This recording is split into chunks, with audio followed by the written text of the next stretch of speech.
I feel like the Democrats have no choice but to act like they're doing well. Otherwise, everyone would just get more and more depressed. They'd be more demoralized than they already are. The reality is there's no strong contenders, and they're not fundraising. I mean, they are, but it's nothing compared to Trump and the Republicans. From the Daily Wire, RNC reports another record-breaking fundraising month. DNC struggles to catch up. If there's anything, in my opinion, that shows real support, it's someone taking cold, hard cash and delivering it to someone else because they believe in it that much. There are a lot of people who watch my videos who like them. They don't care too much. There are a lot of people who really like my videos and they donate so that I can continue to do this work, and that is greatly appreciated. But I gotta say, putting your money where your mouth is to help support an effort says 100 times more than doing nothing. Now, I want to stress, there's a lot of people who can't donate. I'm sure there are a lot of Democrats who would if they could, but they can't afford to. I don't want to diminish those who truly support the effort but can't afford to donate. I'm just saying, looking at the raw numbers, it looks like the Democrats are dwindling. Come on, none of their candidates have any charisma at all. And when you see this, just kind of proves it. So here's what I'm going to say. Let's read this story. I got another story here. Check this out. 2020 Vision Wednesday. Trump raised $15 million in California in one day. That should worry Democrats. California, of all places, Trump, $15 million. It's mind-blowing. Let's read this story. Before we do, head over to timcast.com/donate if you would like to support my work, as I mentioned, but don't feel obligated to. Again, I want to stress, I'm not saying that those who can't afford to give aren't supportive of causes. I'm just saying, if you take, a bunch of people putting together and people who can do, it says, I'm not gonna prattle too much on that. Just share the video if you like what I do, but let's read about Trump. They say, the RNC raked in more than $23 million during the month of August, nearly tripling what the Democratic National Committee raised, according to FEC filings. $23.5 million last month. That's the RNC haul, bringing the party's total fundraising haul to $141.4 million for the election cycle. Comparatively, the DNC raised $7.9 million, totaling $59.5 million to date, nearly triple. The Republicans have raised nearly triple. Quote, thanks to the boycotts from Hollywood, liberals, and the Castro brothers doxing private citizens who support President Trump, the RNC's fundraising hit record levels in August, said RNC Chairwoman Ronna McDaniel. The more Democrats demonize President Trump and his supporters, the more boots we can put on the ground to re-elect him. Between the president's accomplishments and our grassroots infrastructure, Republicans are going to be unstoppable in 2020. Listen, the other day, a CNN video went viral. Kid you not, CNN. It showed a Democratic stronghold in Minnesota, a district that almost exclusively voted Democrat, union guys saying they would vote for Donald Trump. And now, if that's not, you know what, man? If this isn't evidence, if that's not evidence, I don't know what to tell you. But the Democrats aren't speaking to the workers. They're not trying to win these people back. They're saying get out to them. To me, that's insane. That's insanity. For the third month in a row, the RNC's fundraising haul surpassed its previous record for the most raised during a non-election year. Trump is doing something, and people are getting angry. In addition, the RNC posted the biggest off-cycle August in history for either national party committees. Accordingly, the RNC currently has 6.5 times more cash on hand than its Democratic counterpart. Not only is the RNC raising more money, they're spending less. Looking at the records, okay? The most money raised during a non-election year, I don't see how Trump can lose this one. I really don't. The momentum is on our side heading into President Trump's re-election year. Steve Guest, the RNC's rapid response director, told the Daily Wire. And while we are focused on building out the necessary infrastructure to win in November 2020, it's clear that the DNC will be nothing more than a millstone around the neck of their eventual nominee. Whoa! Brazen. Guest also pointed out the DNC's high burn rate. According to FEC filings, the party spent more than $750,000 above what they brought in during the month of August, and further increased its debt by $1.7 million since July. What are we doing with our massive fundraising advantage? We're building the largest field program and most expensive data operation in party history, Guest explained. He also noted the RNC is continuing to invest in our unparalleled data-driven ground game to help re-elect President Trump and Republicans up and down the ballot. The Trump campaign, in partnership with the RNC, is actively engaged in expanding the 2020 electoral map. The two organizations have signaled confidence in winning a state like New Mexico, where Trump lost by 8 points in 2016. I will be shocked if Trump takes Minnesota and New Mexico. However, not that shocked. I gotta say, man, if CNN is willing to report Democrats are losing Minnesota, I mean, it's CNN. You know what I mean? I'm kind of just, I would be shocked now if Trump didn't win. I mean that. You know, we've got all the polls. They claim Trump is going to lose, going against every Democrat. I'm just not seeing it, man. Money is legit. That's real support right there. I'll say the same thing about Tulsi Gabbard. When they kept her out of the debates, my opinion is, listen, I don't care what the polls say. People are giving her money, man. She has, like 180,000 unique donors. That says something. But you know what? If the Democrats want to keep out those that are truly energizing a base, well, then you lose. You lose, man, because you need Tulsi's supporters. You need them. But the Democrats can't unify. You know, I'm not going to vote for one of these far left identitarian types. Never going to happen. So they lose me. End of story. Let's jump over to the next story. So let's talk about Trump raising money in California, because you know what, man? We can talk about Trump flipping New Mexico, Minnesota, but check this out. Trump raised $15 million in California in one day. Hold on. Hold on just a second.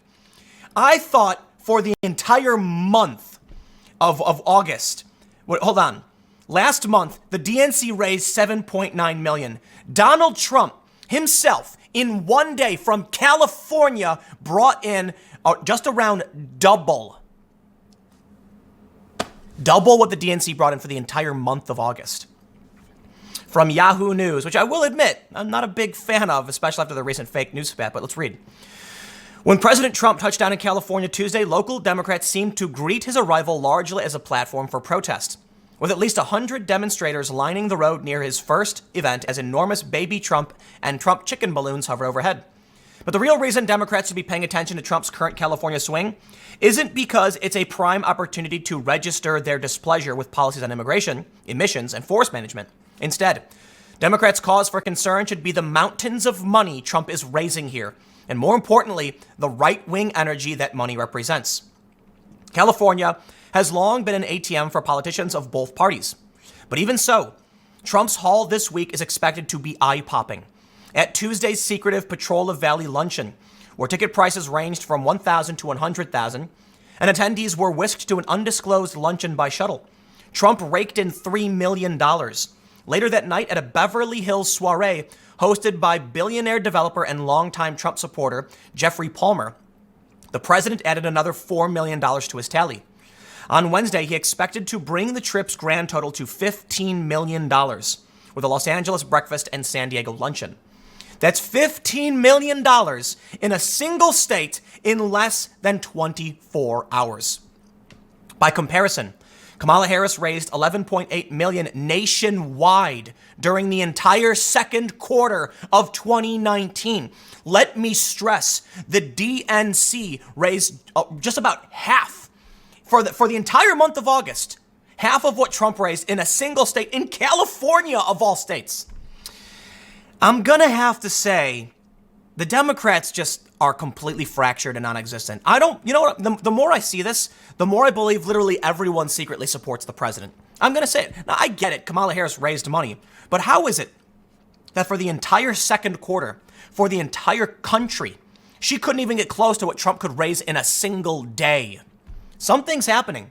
The Democratic Party's on fire, and they won't address it. Perhaps they need to start sounding a bit more like Trump on policy and stay away from sounding like Trump on cultural issues. And what I mean by that is, or culturally, not, character-wise.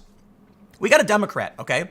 If we got a Democrat who sounded a bit more like Trump, but challenged him on his behavior, they'd win. Hands down, 100%, they'd win.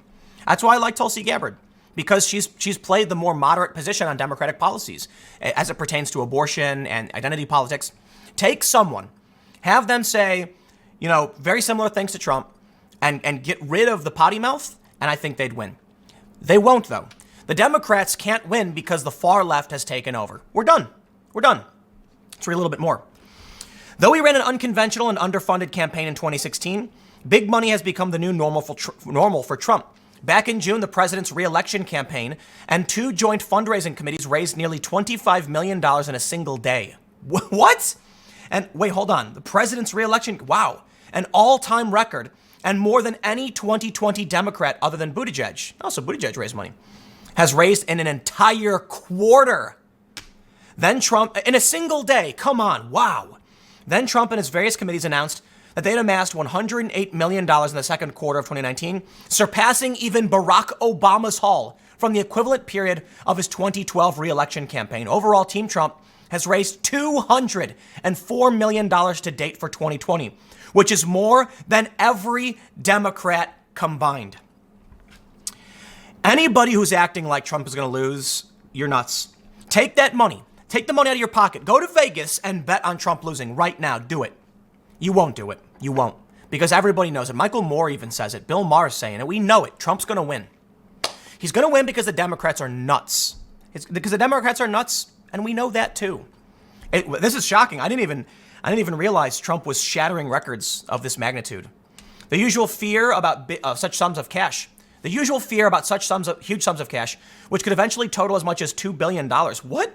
If the wildest GOP predictions are to be believed, is that Trump and his allies could spend it on data, organization, and advertising, while Democrats are busy tearing each other apart, leaving the party's eventual nominee at a financial disadvantage next fall. No. The Democrats are at a financial disadvantage, period. No matter what ends up happening, no matter who tears who apart, no matter if they all come together and pool their money, they still have less than Trump. Perhaps. But fundraising isn't everything. They say, remember, Hillary Clinton outspent Trump 2-1 in 2016. She still lost. That year, Trump benefited from an estimated $5 billion in free earned media coverage, and cable news isn't likely to stop covering his transgressions anytime soon. No, that's good news. The press about Trump during the 2016 election was not good news. It was negative news, and he won. And it's still negative. And they won't shut up about him. This is going to be, you know what, man? This right here. I hate making hard predictions. Landslide. One of the biggest landslides we might see in a really long time. And I'm not exaggerating. I could be wrong. I do not like making predictions, but come on. How are you going to tell me that Trump had earned media coverage, $5 billion worth? It was negative for the most part, almost entirely negative. He won. Now you're saying not only does he have the same advantages, but he's outracing all Democrats combined? Dude, I don't see him losing. Trump was underfunded in 2016. He still won. They're acting like, well, Hillary Clinton outspent him and she lost. Yeah, that's just it. If you think Trump, listen, Trump won underfunded. What do you think he's going to do when he is overfunded? He's got it in the bag, man. What doesn't stop mattering, however, is energy and enthusiasm. And that's what should worry Democrats about Trump's trip to California. In 2018, dispirited Trump voters stayed home. Their man wasn't on the ballot. That's unlikely to happen again in 2020. Sure, the president may be hobnobbing this week with wealthy California conservatives, but their readiness to shell out 1,000 to 100,000 mirrors what's happening on the lower rungs of the Republican fundraising ladder. And that reflects real grassroots energy. Trump is dominating. This is crazy. In other words, Trump may still be broadly unpopular next November, and Democrats may still be fired up, but they shouldn't fool themselves into thinking their Republican counterparts won't be just as eager to get out and vote. I'm going to say this one last thing. Rasmussen has Trump at 52% right now. They say Rasmussen is wrong because they were wrong in 2018, but Rasmussen got the popular vote right in 2016. Based, in my personal opinion, could be wrong. Trump might lose. I'm not, don't think you're gonna outright win. I think he will. But if you think, Trump supporters, if you get cocky, you're out. You'll lose. You'll lose in 2 seconds. I think the deck is still stacked against Trump, and we'll see what happens. But here's the thing. As they stated, Trump's voters didn't come out in 2018 because Trump wasn't on the ballot. I think Rasmussen accurately tracked the American electorate, not compensating for the fact that Trump voters weren't going to vote.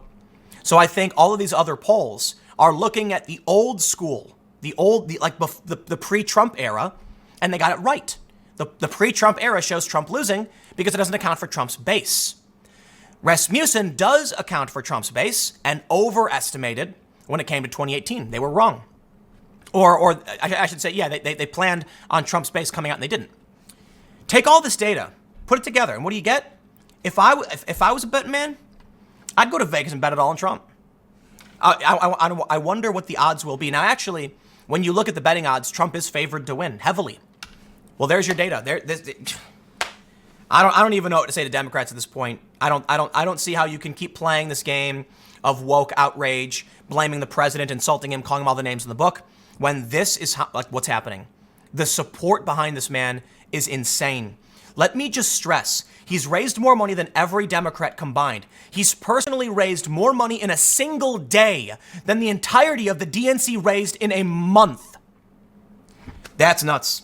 He's outraised Kamala Harris in one state more than she could raise from the entire country in the second quarter. Man, that's a Trump victory whatever. Stick around. Next segment will be coming up at youtube.com/Timcast. At 4 p.m. It is a different channel. I will see you there.